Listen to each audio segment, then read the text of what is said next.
guess we'll pick up where we left off. Yeah, it doesn't get any better watching the tape.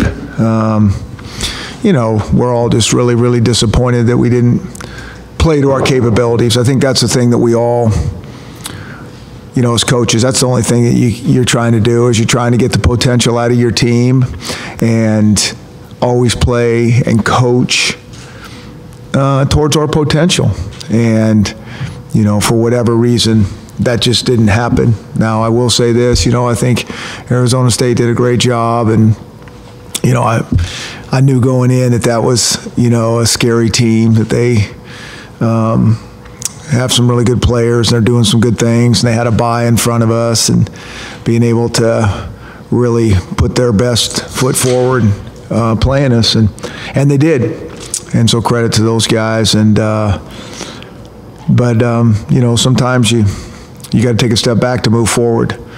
And you know, it'd be nice going into this bye week if you're undefeated. But I think also, you know, trying to look at this in a positive light, you can miss some things and think you got it all just where you need to be. And sometimes you get a wake-up game, and you start, you know, our tendency would be to overanalyze everything. And so we don't want to do that. We want to make sure that we're doing what we know helps us, and then figure out how to tweak a few things to get going back on offense like we think we're capable of playing.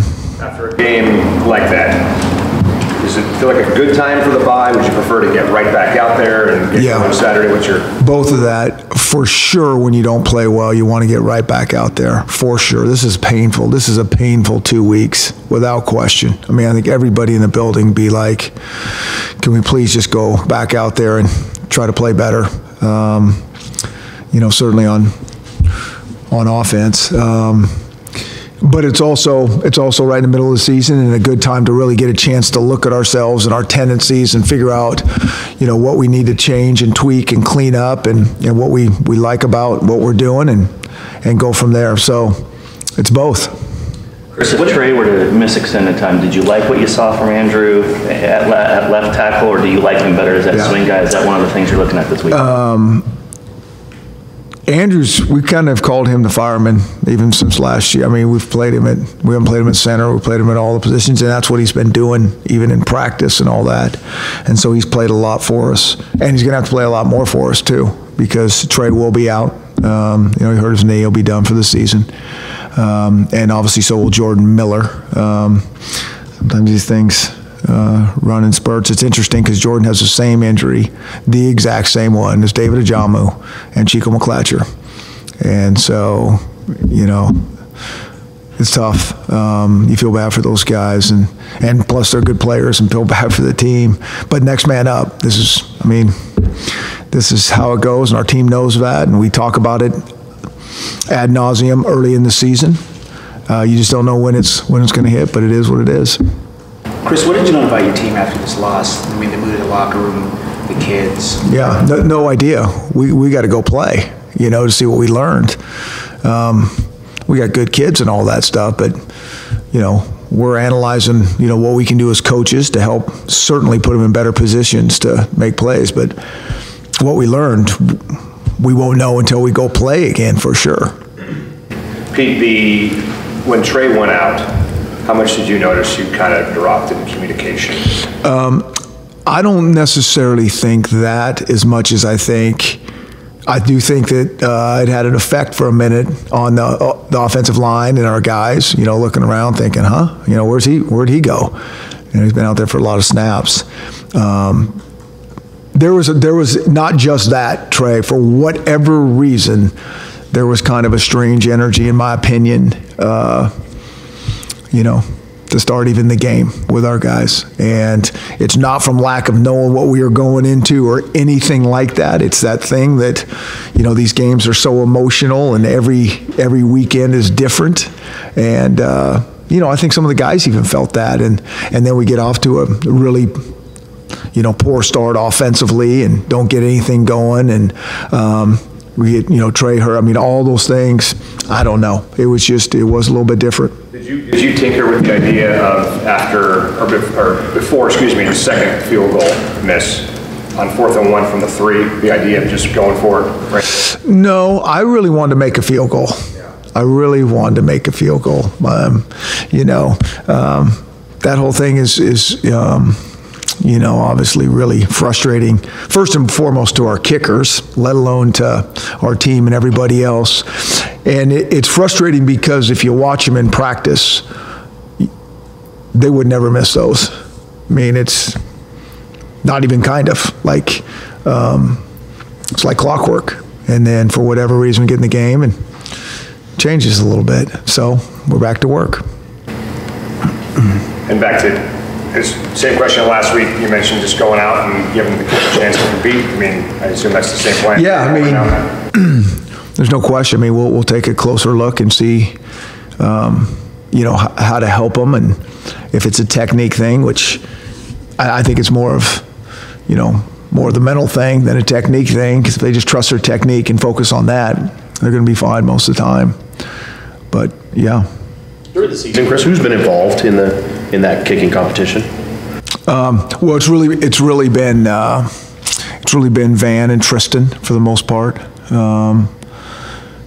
As we've moved forward here, the last, it's progressively obviously showed up as more of an issue as the games have gone on, but it wasn't early on, especially when you just watch practice. It was pretty clear cut, like who was ready to go, and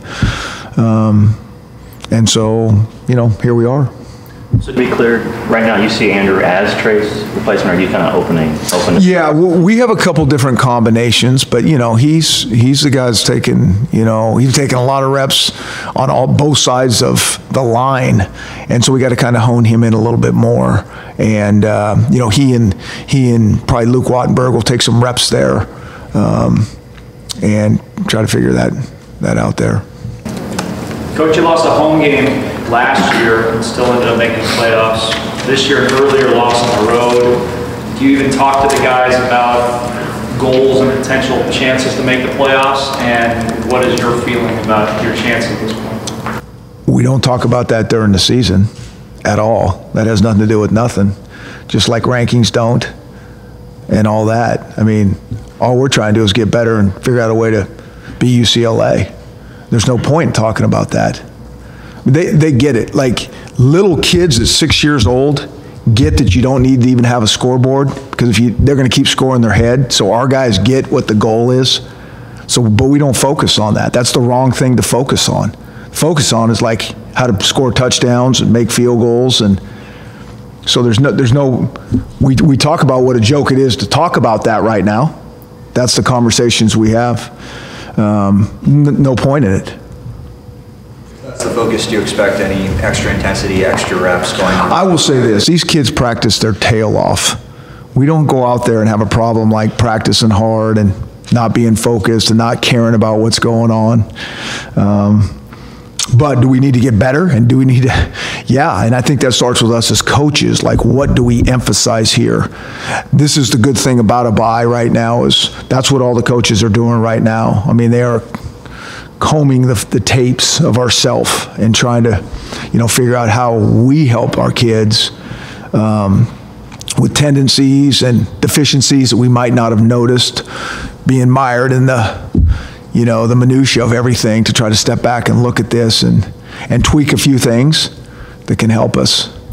Is there a way as coaches that you can actually identify and work on game management scenarios off the field, or in terms of, knowing, I think I saw kind of your body language in the end of the first half in terms of taking a timeout, not taking a timeout. Yeah. And it just seems like, how hard is it to kind of rep those kinds of things mentally off the field when you're not in a games, that kind of environment? Really hard, but we watch other games. We talk about other games. We'll put other games on that might have come up and said, how would we handle this? Because it really is. You got to stay focused, on these little things that come up. That was a little bit of a bummer. The first half, I wanted to, going back, taking a timeout early on, going into halftime. You can't carry them over, and I probably should have done that.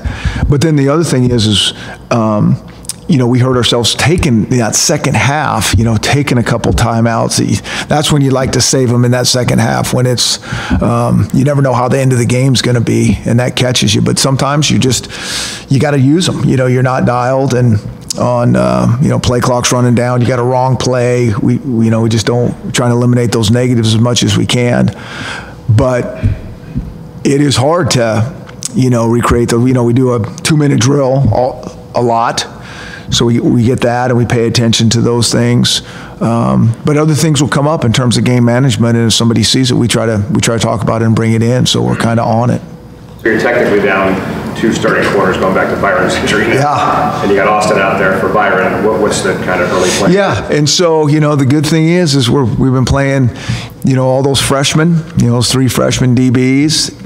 Jomon Dotson has been doing a nice job of, working hard, and he really has gotten better. I mean, we've really noticed him. He's been doing a great job on the special team type of things, and you can see he's really been focused. And so we got some guys out there, and this is kind of how it goes, and that's why we played those freshmen, because you kind of know how it goes a lot of times in that secondary. I was also curious, post-game, how was Taylor in terms of, because he was involved in the play with Jordan and it kind of inadvertently wiped him out. How hard is that for a guy to go? I don't really know. That didn't come up at all. It's part of the game, and you got to go fast and play hard, and those things happen. I don't know. There's a proportion of injuries that occurred are probably, friendly fire type situations. That's just, you see that a lot. It's like his own guy hit him and took him out, and it's just, you can't second guess that stuff. You got to go fast and, play hard. When it comes to second guessing, that's easy to do, obviously, but is there anything looking back that you say to yourself, man, I wish I would have done this differently or done that or this time of the game? Maybe there's some timeouts there, obviously. Anything that kind of stood out to you is... Well, I think I think going in, and we go back and, we would never put this on all on our kids. It's never that. It's like, we beat ourselves up as coaches trying to figure out, okay, how do we get a better plan? Or if a kid's not playing well, how do we help them? And, we talk to we're all in this together. We sit there and point out the film. This isn't good enough. You need to do this, but it's not in that way. Like, it's you. This is us that we got to get cleaned up. So I think there's a lot of things that, we always go back after every game. Sometimes you win, and you win by a lot, and everybody glosses over it, and we don't. And we're like, why do we do that? Gosh, just to be nice to have this call back, that call. So there's always those things. Sometimes it's hard for me to sit here and talk about those things, because a lot of it has to do with fixing things and strategy and things that are going on. And it's like, I don't really want to put that out there. There's a lot of things that we're looking at right now that it's hard for me to come in here and go, okay, we got this that we really need to pay attention to. But it's not, it's not the best thing for me to sit there and broadcast it to the world. It's not true. Your nose would be growing and hitting me from where you're sitting. You mentioned a few weeks ago that the blocking on kickoff return has to be better. What are you seeing in that regard as far as what you saw Saturday? I think that would be one thing we're looking at, that I'd say, and that's all I'm going to say. Yeah. You went back on the tape and reviewed it, Chris. How would you characterize Jake's performance, and how confusing was it at the line of scrimmage? I would say Jake played very solid, which I think is interesting, because again, we don't score a bunch of points. It's all driven through the quarterback. I think Arizona State did a great job. They took away a lot of his answers when he's back there. And I think Jake played his tail off, and he was making things happen. And I felt bad for him on occasion, running around trying to create things. And, I think that's one of the things that we're really trying to do is always make him successful. And there were certain times where we didn't help him out. There wasn't one spectacular catch in the game where somebody came out and went, wow. That's part of their game. I can run out there and catch a 5-yard hitch route and fall down. Someone's got to do something to make something happen. Our protection needs to be better, you know, all those type of things.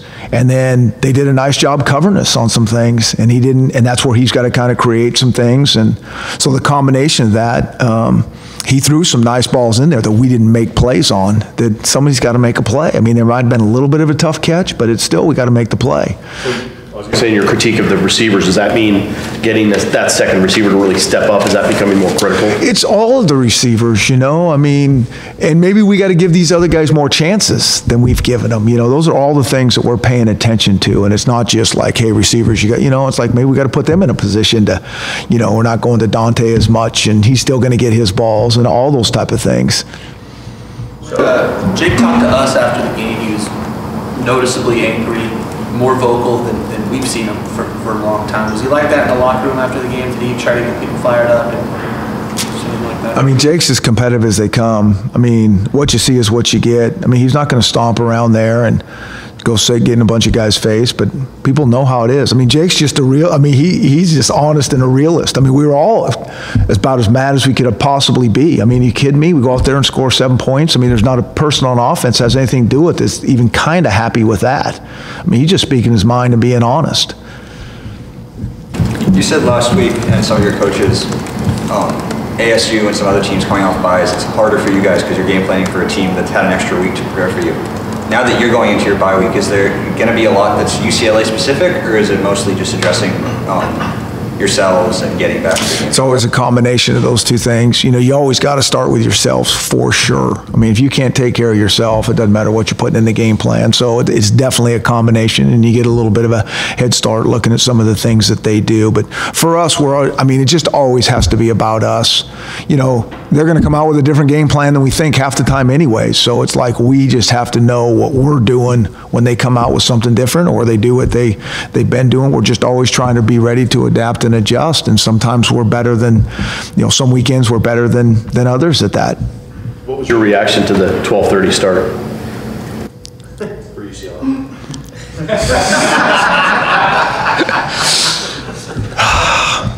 I was really kind of happy for our fans. Yeah, it's awesome. I mean, we're excited. On the surface, it feels like maybe the pushback. You know, I don't think it's that. I mean, I know they're scheduling and doing matchups like they like them and all that kind of stuff, but it's great we're playing in the day. Coach, what does Savon need to show you the next 2 weeks to... Savon? Yes. To get on the field more? That's a really good question. We just need to really look at the game plan and pay attention to that where we can get him in. You know, games like we just played are tough when they're so tight and you got your guys. You have Miles and Levon that, you know, I mean, Levon hits the best run of the game, you know, and so he's not on the field. And you know Miles is going to get things going if you just give him the ball enough. And so it's, you know, we got to continue to look at ways to get him the ball and get him on the field, because you can, I mean, you can see it's when he does it, he can be different. On the reverse that was taken back, look at was the hold on Boomer on that play? No, it was out wide. It was on a wide receiver. Okay. Yeah. And then, I mean, just the idea of going back to more, I guess, trickery, if you will, later. Yeah. Just opportunities just didn't come up. Well, no, we had another one, the one that Hunter Bryan, right. You know, we tried to get him. That was a extremely unique form. I mean, we lined him up at tackle. You know, it's that thing is like, why do you always run the ball up the middle? You know, why don't you do more trick plays? Why don't you run the option? You know, it's like, hey, sometimes you don't have good answers for that, but you can't do that all if that's what they're just, you know, it looks great when that stuff works, but there's some strategy to it and setting things up and then getting the opportunity in this down and distance and field position to do it. We always have things that are ready to roll. It's just whether it's like, you know, play caller's got to, it's all, we don't want to make a bunch of decisions in the heat of the moment in terms of game plan. We sit here and study tape hours and hours and hours and figure out where we think it fits best. Now, you know, that gives us structure to get going, and there is some like feel to the game for sure, and you might pull a play out of one situation, put in another, but for the most part, it's pretty calculated when you want to do it. Were you maybe content's the wrong word, but just overall defensively, 13 points, they don't score for the final 35 minutes, whatever it is. But I guess the nitpickers would say you didn't have the turnover, you didn't get the big stop on 4th down when you needed it. Yeah, and I'm that nitpicker, for sure, without question. I mean, our defense playing at a good level. There's no question about it. I mean, those guys have been doing a great job, and you know, you think when you hold a team to 13 points, you're gonna have a really good. You should win. But with that being said, we did not get a turnover, which is part of who we are on defense. And if we don't, it's like, you know, that's a game-changing play that could be the difference in the game. You know, we score with 5 minutes and 45 seconds and don't see the ball again. Okay. I feel like on the sideline that if you could have gotten that 4th down stop, you know, go win the game. You got a chance. You got a chance. And so, yeah, I mean, so it's like, you know, one play is not going to lose the game, but one play can win the game. I mean, that's the philosophy and mentality we have around here. And so, as good as they have been playing and played, there's still always more. Well, you know, the job of the defense is to score, get the ball back. Score being the first thing. Score on defense. Well, Alabama did it every single game last year. You know, we've done it, you know, a few times ourselves, but we're trying to do that. And if it, you know, we told our guys, I mean, we've won game. I mean, at the end of the day, you're a team, and however that is. Well, I've won a game 7-6, and the defense scored the touchdown. We've also at one time played in the highest scoring game in NCAA history, and we won 69-67. Okay, we got it done. We're happy. Let's go figure out how to fix everything either way. And so that's, you know, first and foremost, you're trying to figure out how to get it done, and then you go fix things after that. And we're all in this together. Is there any, I guess the potential silver lining to playing at 7:45 at night is you get to see everything happen before you. And Friday you had Clemson go down, Washington State goes down. Yeah. Auburn went down before you guys came. Yeah. Is there any of like, hey kids, look at. No, I would think that would be a good thing. It's like, pay attention to this. Right. And we do talk about that stuff. And so you can talk ad nauseum about all these things. There's not much stuff that we don't talk about or miss, or like, you know, we're paranoid about everything. And so, you know, sometimes you don't have your fastball, and, you know, it's painful when you don't. You mentioned that there was kind of a weird energy you sensed from the beginning. Is that something that just over your career happens periodically, sort of inexplicably? I think it's really, really hard, and this is what I was saying from the outside, to play every game at the peak motivation, energy, mental state. And, you know, from the outside, it's like, you only get 13 games or whatever it is. How can you not get, it's just really hard to do. You know, and so that's why sometimes you even almost try to take some of the emotion out of it. You know, it's just like you don't have to rely on that all the time, but it's such an emotional game that's a big part of it. And when you don't have exactly what you need to have, I mean, that's just one small little thing, you know. It's always a bunch of little things that kind of add up when you don't get it done. In that context, Chris, in your experience, have you had a game that was as kind of weird as this one, where you're kind of looking at each other and going, did that really just happen? And it kept happening all night long.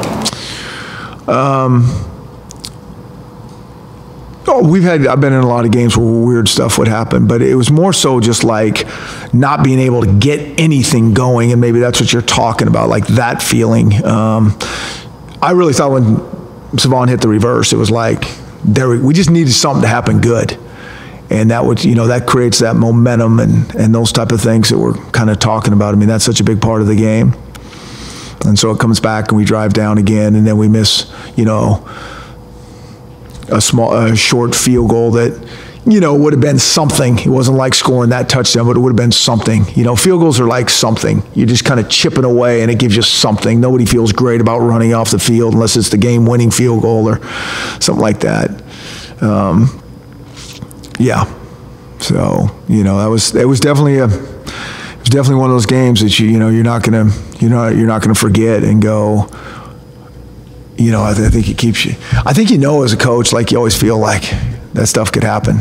You know, like you can come out and not score a bunch. Like, how does that happen? Well, you just saw how it happened. You know, a lot of the little things don't go your way, and you don't play like you're capable of playing. It's just really frustrating. How's Trey handling? the injury. Yeah, both those guys. I mean, it's hard, but I will say we got some tough, resilient kids. I mean, I think I was in the shower at the very end. Jordan Miller and I were the last two, and Jordan Miller's like, I'm just looking at him, shake my head. He's got a cast on his, and he said, I'm going to get up to 200 pounds now. I've been waiting for this opportunity. Now I'm just going to put a bunch of weight on and I'll be ready. I mean, that's what he's saying. And you're like, that's awesome. And, but it stings those guys, and it's hard, and it'll probably be harder in 2 weeks, when it all settles in and they're not out there anymore. But they'll be back, down the road, and they will both be better players, and appreciate this game probably a little bit more just from having to set out. Coach, you're right about Byron, by the way. Last Thursday, you said, don't assume he's not was that him just going down on his own? He did. Yeah, okay. He did. How important was that, you think, for him just to be there? Well, I think it was painful him not playing there is what I think it was. And, I mean, that would have been a big stage for him to go back, and, all these crazy things happen, and, out of anybody's control, and you just deal with the best you can, and when you get your opportunity to play, you cherish it. Can we? He is. Yeah. You've got two kickers that perform well in practice, and you have no way of knowing what's obviously going to happen in the game. How do you make that decision? Do you just kind of trust your gut, or do you need somebody to just get locked in? I think you got to give kids opportunity. It is very hard to know, like you're saying, when they perform, similar, and some of it is like one guy might actually look better in practice, but he hadn't been getting it done in the game, so you got to give somebody else an opportunity and let them see what they can do. And a lot of times you're just kind of scratching your head trying to figure out how do we help these guys, and you brainstorm with the coaches to to figure out. But we'll just, the number one way we know to do it is just to keep working and taking quality reps and producing in practice. And eventually they're going to focus just on those things that they need to focus on, and not all the, the extracurricular that goes. And if they'll just do that, they're going to make the field goals that we're asking them to make. And they will. Thanks a lot, guys. Okay.